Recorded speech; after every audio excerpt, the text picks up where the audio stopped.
Hi, everybody. I'm not sure if anybody is on yet.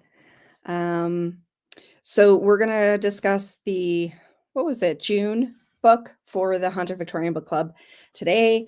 It's just going to be me today. I don't have any guests on this time.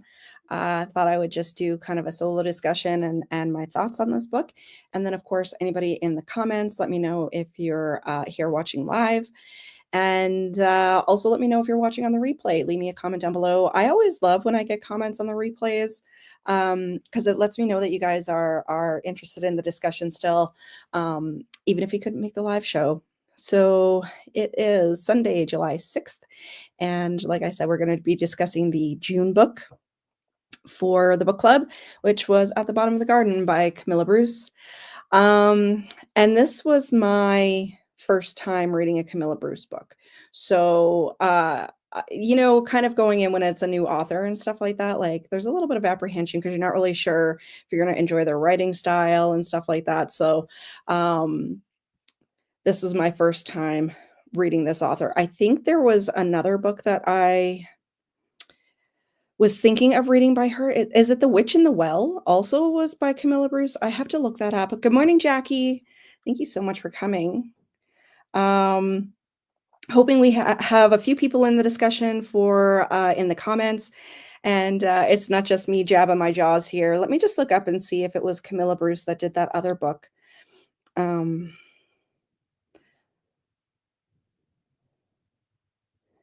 Yeah, The Witch in the Well. There's a couple by this author, actually. All the Blood We Share, In the Garden of Spite, The Witch in the Well, You Let Me In, and then At the Bottom of the Garden. So The Witch in the Well, obviously, I think there's probably a theme to her writing. From what I can see, I think she very much kind of concentrates on witches by what was going on in this book. So I'm just going to jump in with my overall thoughts first on this book and then kind of get into a few of the points, character development and stuff like that. Just overall, I was so entranced in this book. I listened to it for days and days and days, and then I left the last couple of chapters, about the last hour and a half or so of my audiobook to read kind of just before the show started because I didn't want to forget anything. But I so enjoyed this book. I read it on audio and I read it a lot on my commute back and forth to work. And I've been trying to get out for a few walks as well. I've been fighting this like Achilles tendonitis though, and like the back of my ankle is like bulged out. So I haven't been doing a whole lot of walking, but I have to say this book, when I was out on my walks and stuff, I was so entranced that I actually had to look up a couple of times to see where I was. I thoroughly enjoyed it. This was a 5-star read for me. And I believe besides my reread of Blackwood Library, I believe this is my first full 5-star book of this year, which is fantastic because you guys know I've been dealing with like a year-long reading slump or a year-and-a-half long reading slump that I haven't been getting as much enjoyment out of my books lately. And also, I think just the caliber of books wasn't really high for what I was reading. So I wasn't, I just kind of was losing interest a little bit. And I didn't pick up anything that really grasped onto my interest like this one did in a really long time. Happy Sunday. And to me and fellow horror readers, enjoyed the book, gave it 4 stars. And that is from Jen at Literary Lane. Good morning, Jen. So I would love to hear your guys' overall thoughts. Like I said, I was completely entranced in this one. Gave it 4 stars. Okay, so we're in that 4 to 5-star range. There are a few things that didn't work for me personally, but overall enjoyed the story. Well, let me know what you liked or didn't like as we're doing the discussion.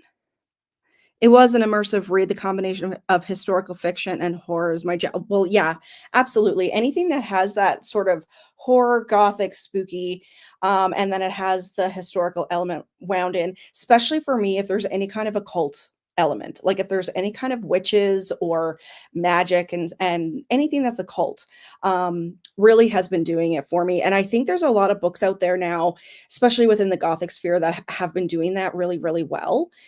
So, yeah, this was definitely a top tier for me, and I'm glad, you guys, at least, Jackie and Jen, enjoyed it, and I believe there was a few other people who let me know that, they had already read the book before I had announced it for the book club, and they said it was really, really good. So, I was excited to read this one. It's currently just after 2 a.m. here, so I'm gonna go to bed. Oh, thank you so much for stopping in to say hi, and sweet dreams. Good night.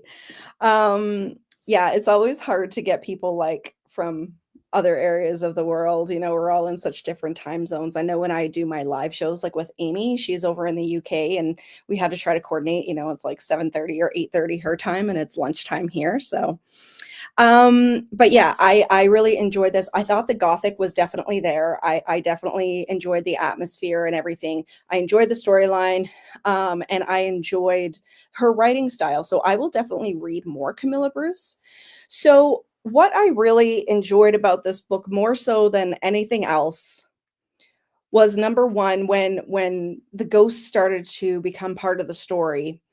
Um, Both Clara and the girls, but Clara specifically was so nonchalant about it. Like, she kind of was like, "Oh yeah, it's haunted, there's ghosts around," and it was like this nonchalant. There wasn't like a whole lot of fear. It wasn't based on that normal sort of gothic, you know, bumps in the night sort of thing, and everybody is really uneasy. It didn't have that atmosphere. It was very nonchalant. It was very matter of fact, and it had that sort of comedic element to it. I had that comedic element through the entire book, and I found it was really refreshing. I found it was done well, and both with Clara and the girls, and even Dina in the house, it really did have that, I guess, entertainment element. Um, so I really enjoyed that aspect.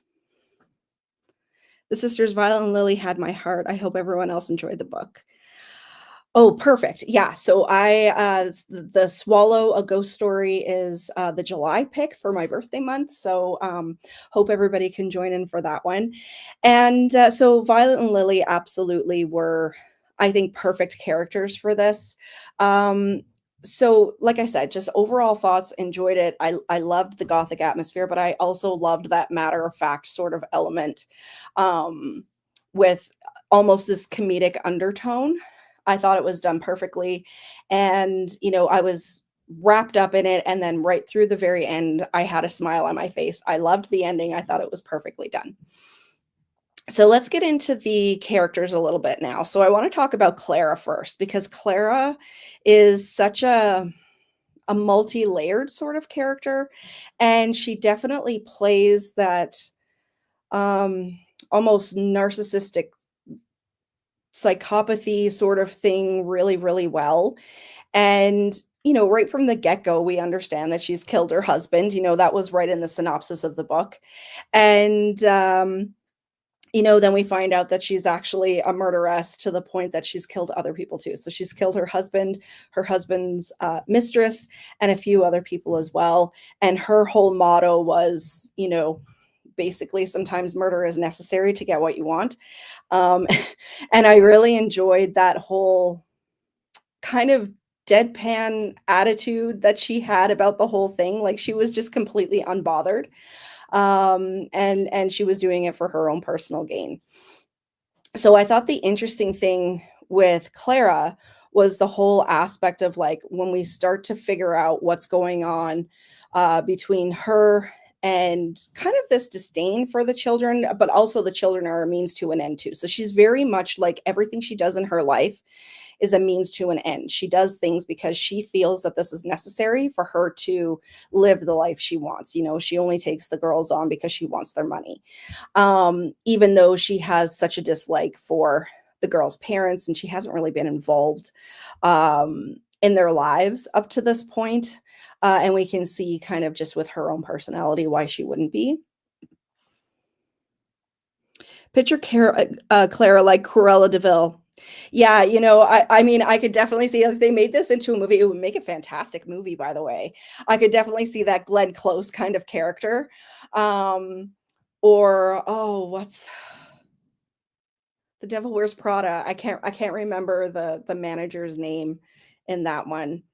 But that sort of character and that very sort of, uh, evil villain sort of persona means to an end. She does what she has to survive. And then, of course, her big thing is having this Clarabelle diamonds.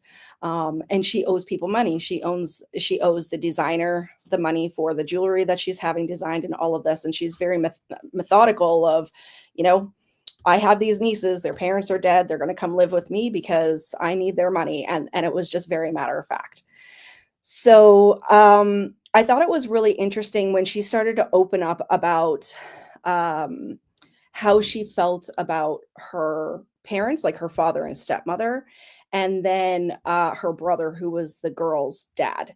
So, I don't know if anybody felt the same way about, um, kind of her relationship with her parents, and this kind of mold, like, was it nature or nurture? Was she molded into what she was like, or was she like that before and it just kind of added to the whole thing? I can't really figure out in my mind if it would have been a nature or nurture kind of situation. I think it might have been a little bit of both. And of course, she had such disdain for her stepmother. And then when her brother came along, he was the golden child. He was, really babied, and she developed that level of disdain for him, and then by extension, his wife, who was the girl's mother, and then for the girls themselves. So, yeah, I found myself asking that nature or nurture question, and I think, like I said, it was probably a little bit of both. So something that really struck me about Clara, because she has this, well, I think throughout the entire story, but especially with her, food played a really big element, and she had, like, these secret sweets, and, sometimes things would happen, and she's like, "Not even my secret chocolates made it better," so she had, like, little sweets stashed all over the house, it was really the only thing in life that brought her a little bit of joy was her sweets and her diamonds, because even the man that she was, carrying on, like, a romantic type relationship with wasn't, he I don't think it was, like, love or even affection, he was just kinda there, and, it seemed like the only thing she had affection for was her sweets and her diamonds. I actually wrote down, I really do have to bring some notes with me. I actually wrote down I don't know if I can find it, a quote, that really stuck with me. Oh, here it is. She said, "Speaking of diamonds, any love worth having is one that doesn't bring you pain." And I thought that was really, poignant with her, with like, her whole, philosophy with relationships with other people, her relationship with her parents and her brother, and all of that kind of stuff. So that was one thing I found that was really striking with Clara. The other thing was, I mean, she was probably a little bit diabetic as well, because I know myself, like, I always used to have a secret stash of candy, or chocolate or whatever, and it's a very diabetic thing to do because, you almost have an addiction to sugar.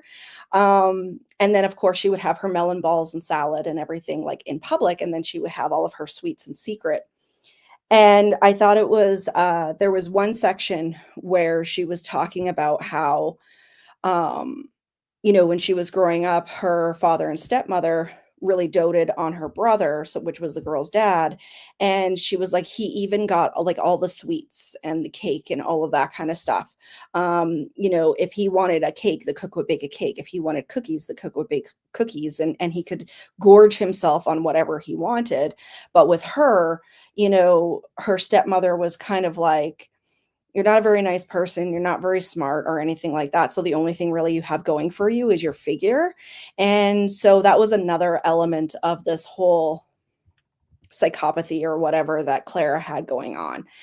And even, I believe it was Violet even said to her at one point, like, you know, "Our dad wasn't a bad guy, and, it wasn't his fault that he inherited all the money and he inherited all the cake, or he ate all the cake or whatever it was like that." So, like, this food trend was really, kind of on display throughout this entire book, and I thought that was a really interesting element, especially because I'm a foodie and I love food so much, and I really love when it makes an appearance, like, in books or movies.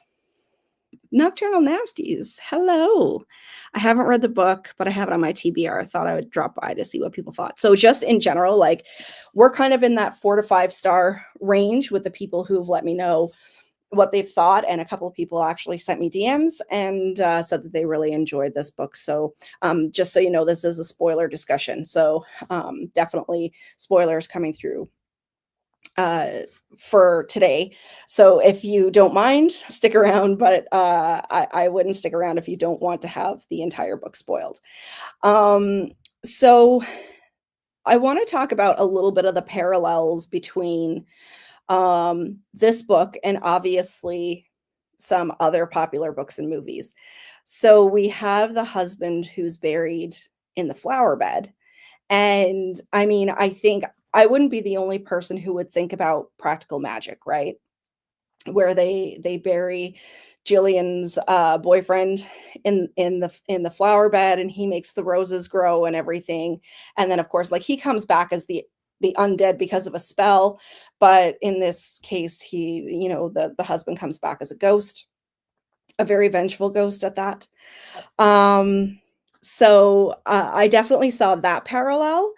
And the situation between the aunt and the girls, I also saw a lot of parallels between this book and The Shape of Darkness, which we actually read for the book club last year, which was fantastic with these like child mediums and how, they're kind of forced into being spiritualists and stuff like that and doing seances. So I kind of saw that parallel as well. So I think probably Camilla Bruce might have taken a little bit of inspiration from these other stories. It might have not been exactly, but maybe she took some inspiration and she really did make it her own. Like it wasn't a retelling of like something else that had happened in another book or movie. Like she very much made it her own. It was its own story, but I could definitely see some parallels there. So that was pretty much Clara in my book. And then we have the girls, of course. So we have Lily and Violet. Lily is the elder and Violet is the younger. And they are both witches, basically. So as the story is developing, like we're seeing that, they're kind of psychic and they have these abilities to be able to see the dead or be able to see auras and stuff like that on people. But I really felt as the story went on, it was sort of developing into this, like, by the time we got to the end, they were full on witches and we found out why and where it came from and what their abilities were and all of that kind of thing. So I really enjoyed the fact that they had two completely separate sort of abilities. So we have Violet who could full on see and communicate with spirits. And then we had Lily who could, she described them as flames, but it was basically like auras. And like if somebody was full of love and contentment, they would have like a pink aura. I believe it was purple. That was like a really bad, like no-go, or like gold and stuff like that. So she could see people's emotions basically surrounding them in these flames that were coming off their body.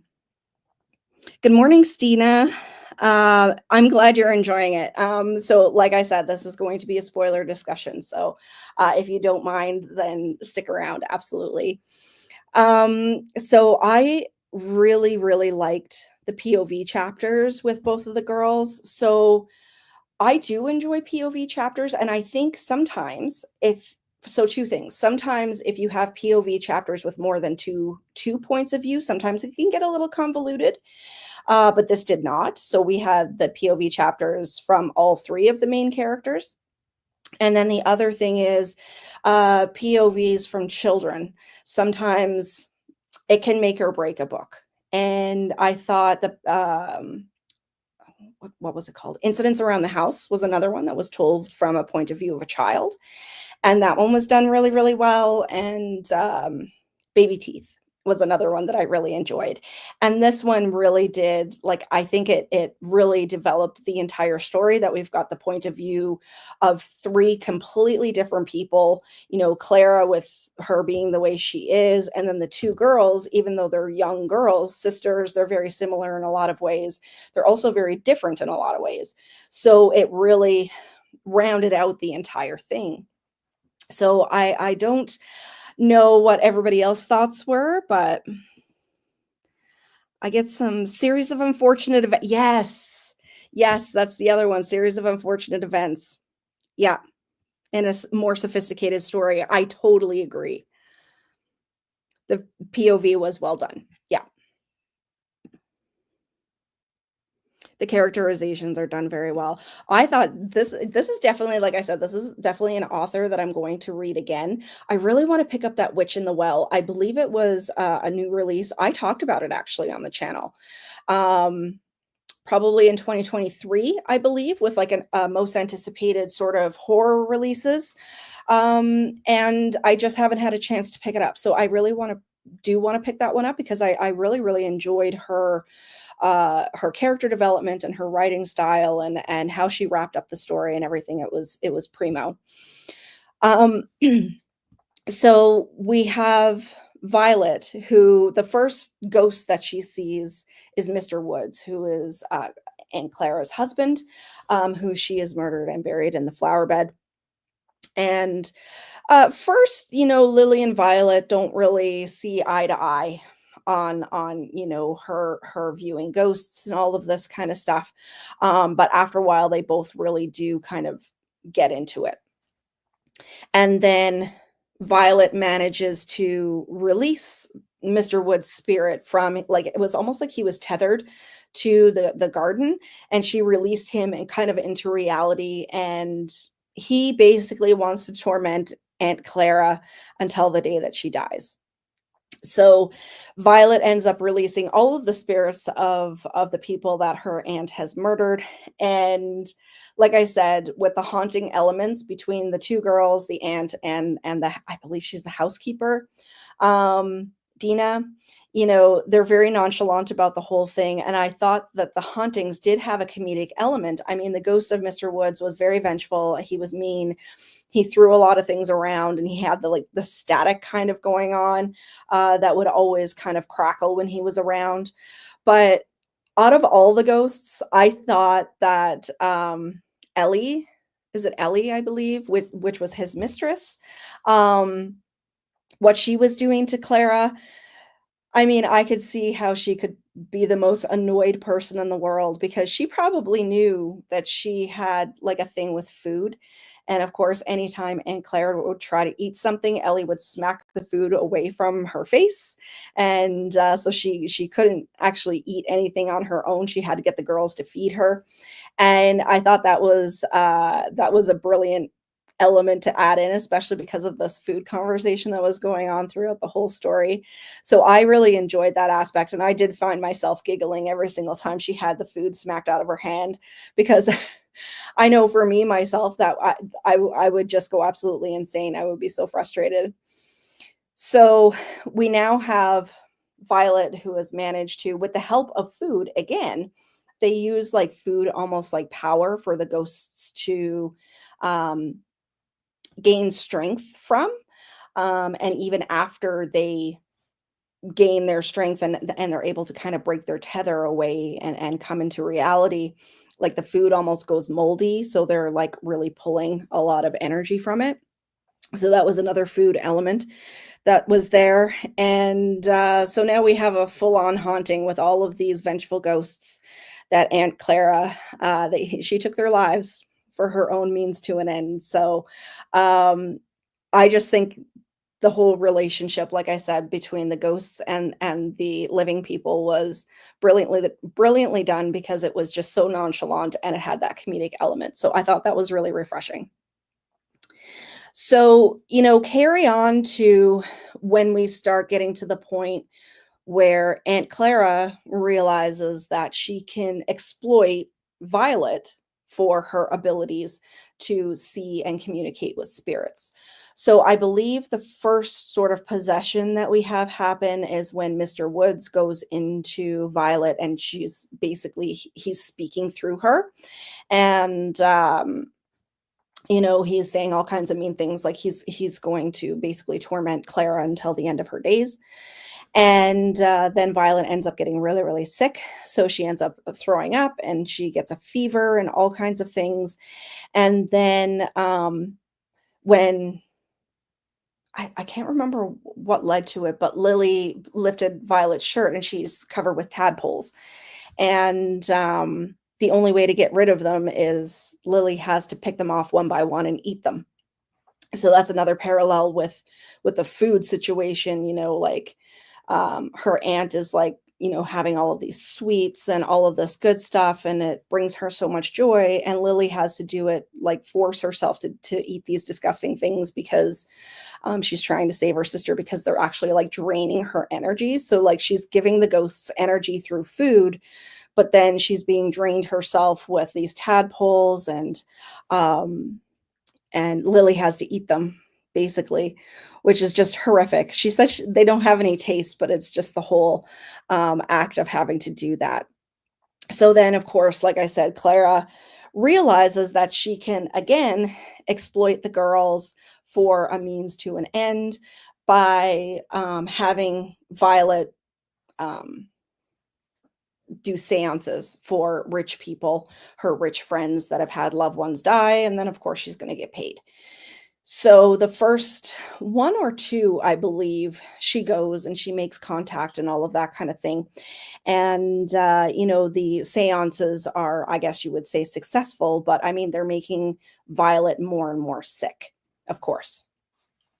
But then she goes to a seance, and this person that the person that's hired them has been trying to contact, they're already gone. Like their soul has departed this plane. They've crossed over. They're not even there anymore. So even with the food offerings and stuff like that, um, she still can't contact that person. So then, of course, Aunt Clara is really upset because she can't get paid. And then it goes to this whole thing of, well, even if you can't see them or whatever, you have to pretend that you're making contact sort of thing. So I loved this whole like spiritualist vibe of, like the Victorian times that they had wound into this whole story, of the little girls being forced to be mediums and all of this sort of thing, which was very popular during that time. And of course, there was no way to tell if it was fake, if it was real, if they were really making contact. But of course, we know that Violet can contact the dead. And every time that she does, it's making her more and more sick.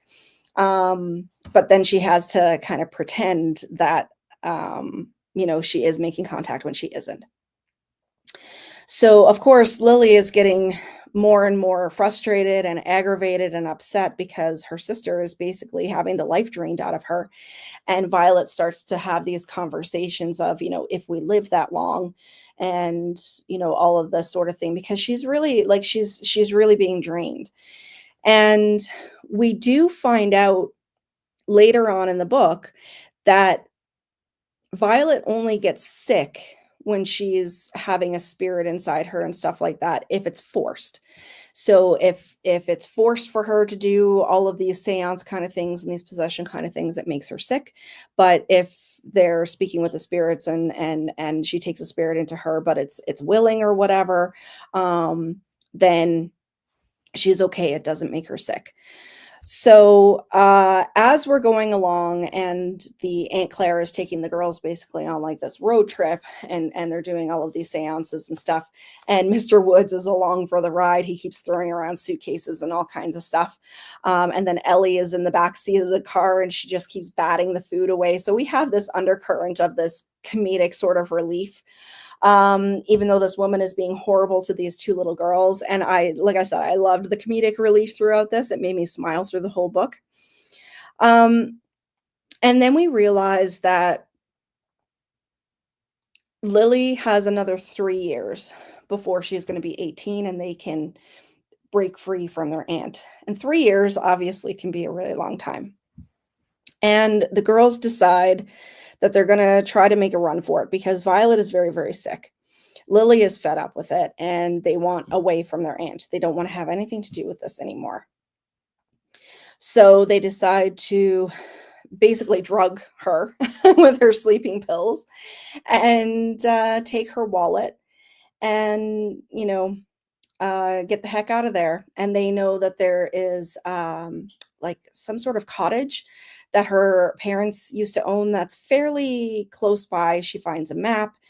and they take a train and stuff, and they get to this cottage, basically. So Violet is still really ill. Lily has to keep picking the tadpoles off her and eat them and stuff. And um, we're starting to see that the girls aren't just mediums, like they're full-on witches. Violet, when she's communicating with spirits and trying to get them to cross over and trying to get them to gain more energy, she's actually like full on doing spells, even though she's, I don't know, I'm not even sure how old she is. 9, I think. Violet is, and Lily, I believe, is 15 if she's 3 years away from being an adult. So, these are full on natural witches, and they're doing spells and stuff. So, we learn that they've gotten this from their mother. Their mother was very much like a natural sort of witch. Um, and then they learn of familiars.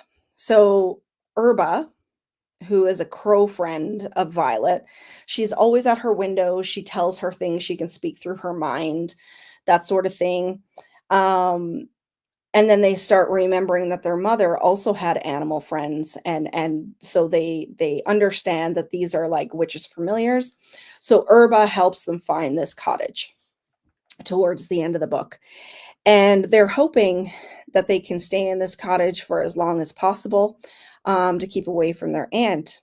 And I also saw kind of a parallel of the beginning of Sleepy Hollow, when they had the 2 little girls, that were evicted from the house, and they were living as, wilderness kids with their mother, who eventually died in the woods.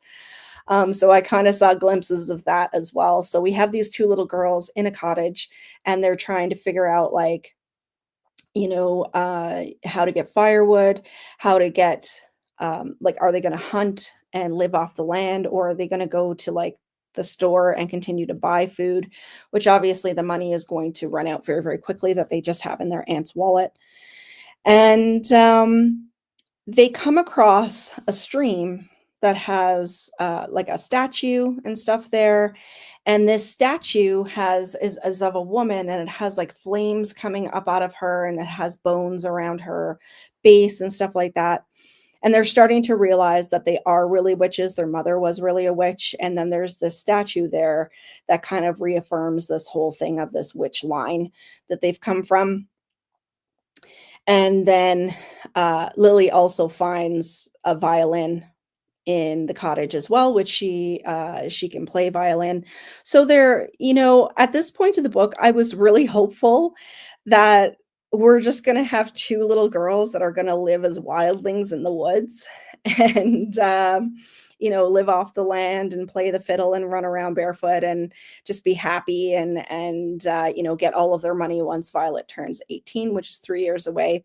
But of course, that's not the way, or that's not what happens. And they're eventually found by Aunt Clara and the police, because they knew, the cottage was relatively nearby, and it didn't take a lot of brain power to realize that that's probably where the girls were headed.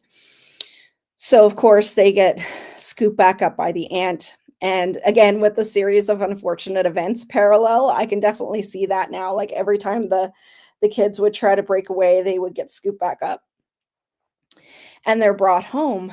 So at this point, again, with the very nonchalance of the girls are like, well, the only way out of this is Aunt Clara's got to die. And again, it made me chuckle because it was just so matter of fact. And they were like, basically, they wanted the spirits to do it for them. And the ghost of Mr. Woods as well. Like he says he's going to torment Clara until the day he dies. And, he's going to cut out her heart and eat it, or play with her intestines or whatever.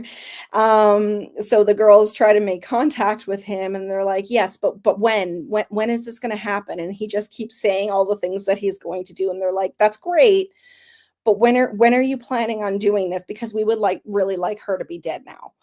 And, so that comedic element just, carried right through to this point of the book. And then, of course, we find out from one of the other spirits that people in the spirit world can't interfere with people who are living. So even though he's saying all of this kind of stuff, um, there can't be any kind of interference.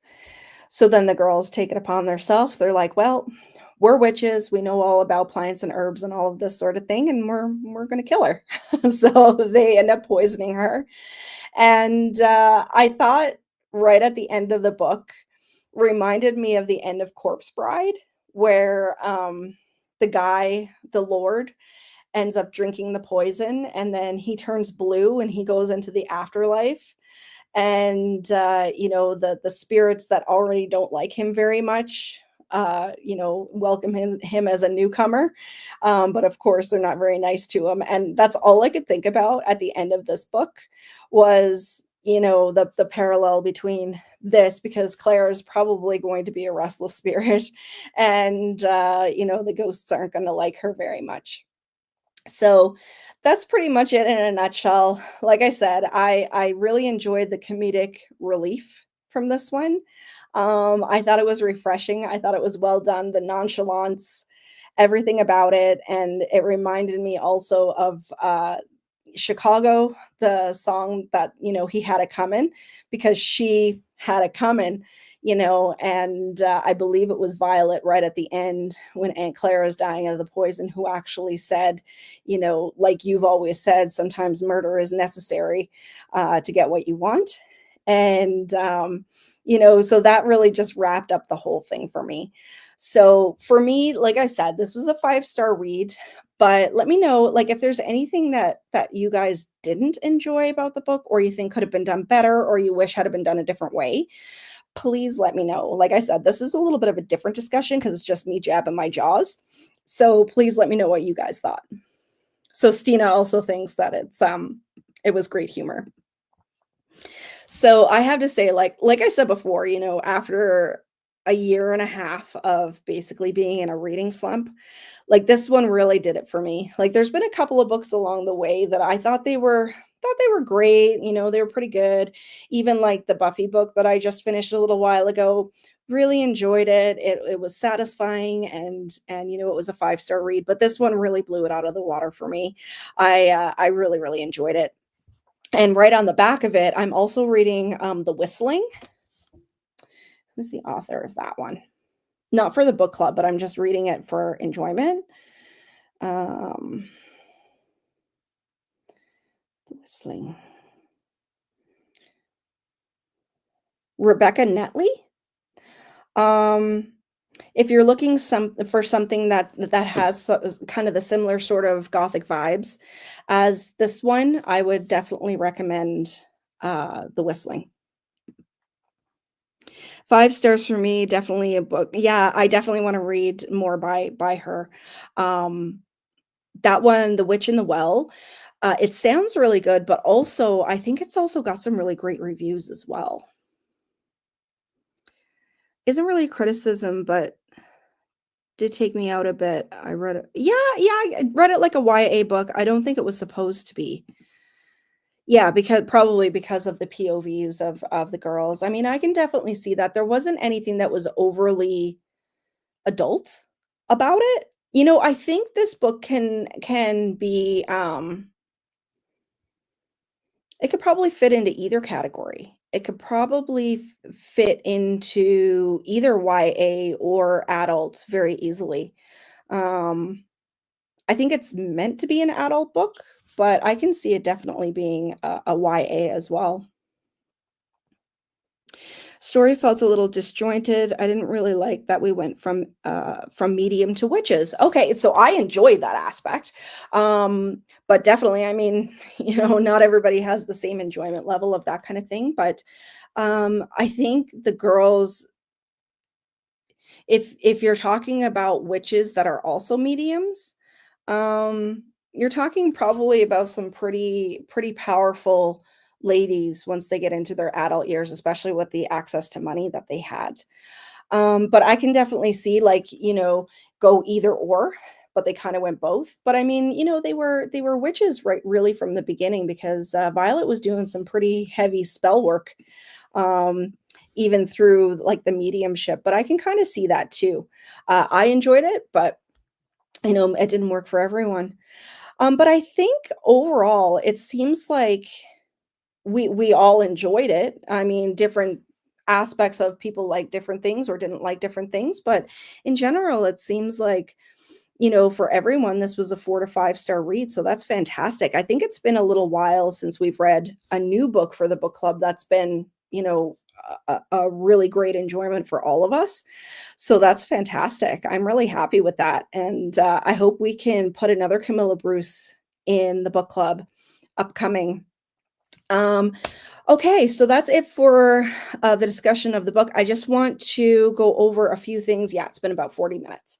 Just want to go over a couple of things. So July is The Swallow, a Ghost Story by Karis Cotter, who's a Canadian author. We just had Canada Day. Of course, you guys had Independence Day in the US as well this week. It's also my birthday month. So, of course, we're doing a whole month of like ghosty kind of reads.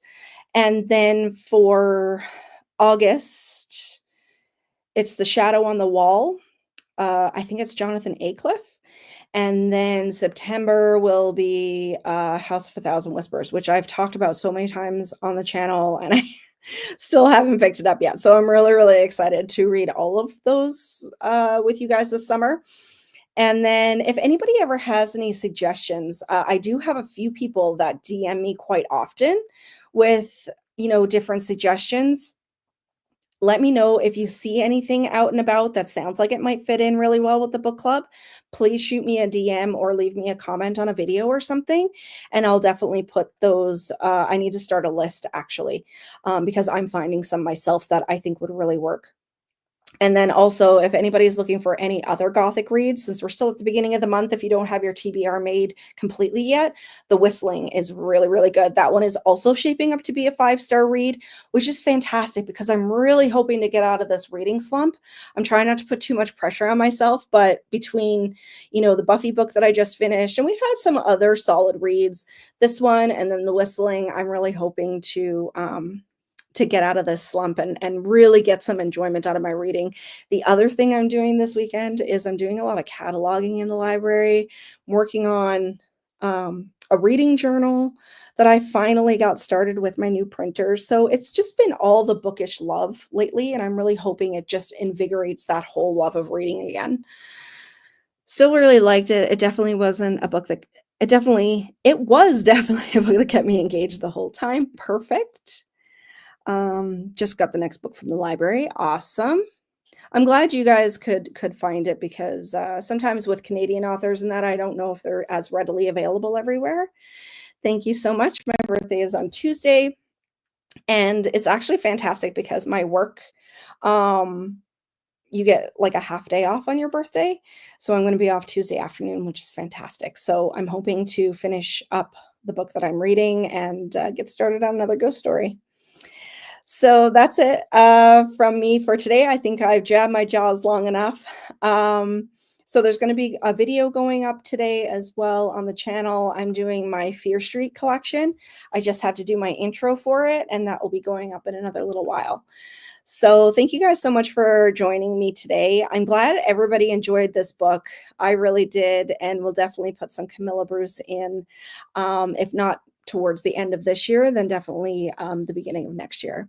So I hope you guys have a great rest of your day or night, and I will see you next time. Bye, guys.